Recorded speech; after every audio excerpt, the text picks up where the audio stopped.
4 mois après les événements malheureux de Yumbi, la population a commencé à revenir petit à petit. Grâce au génie militaire, les travaux de réhabilitation ont été effectués et les enquêtes se poursuivent. C'est pour aller se rendre compte de tout cela que le général Mukunto a fait le déplacement jusque-là. Il résume à nos micros le constat qu'il a fait sur place. Je suis venu à Yumbi pour me rendre compte de l'avancement des enquêtes et également pour voir l'évolution de travaux de réhabilitation de Yumbi qui a été ordonné par les chefs de l'État, commandant suprême, et qui sont exécutés par le génie militaire.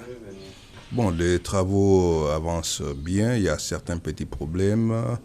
Le génie militaire a besoin d'un soutien supplémentaire que nous allons nous adresser à qui de droit pour que ces soutiens puissent leur être accordés. En tout cas, Yumbi est en paix. La population va qu'à ses occupations, les écoles fonctionnent. La population de Yumbi est rentrée des îlots, la population de Yumbi a voté, la population de Yumbi attend calmement les résultats des élections.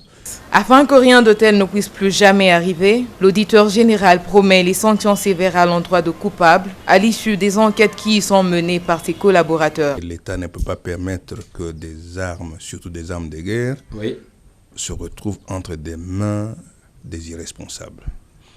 L'État s'emploiera à récupérer toutes les armes et à arrêter tous ceux qui ont utilisé les armes pour tuer la population de Yumbi, de Bongende, d'Nkolo. Nous n'allons pas vous dire comment nous allons procéder, mais soyez rassurés que nous nous y employons. Bien, quand on observe la manière dont les choses se sont déroulées, le nombre de victimes en si peu de temps, cela suppose que c'est un acte prémédité, un acte préparé.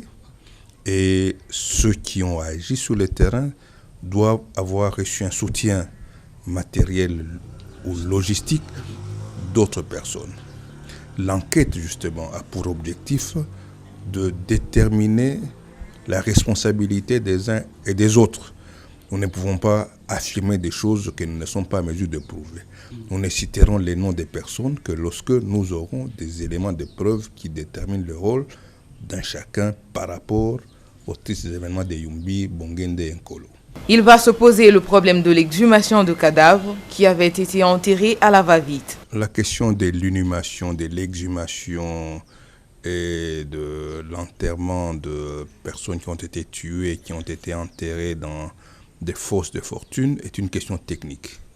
Ce n'est pas une question de bon sens, c'est une question technique. Les médecins nous disent que pour procéder à l'exhumation, il faut attendre 6 mois.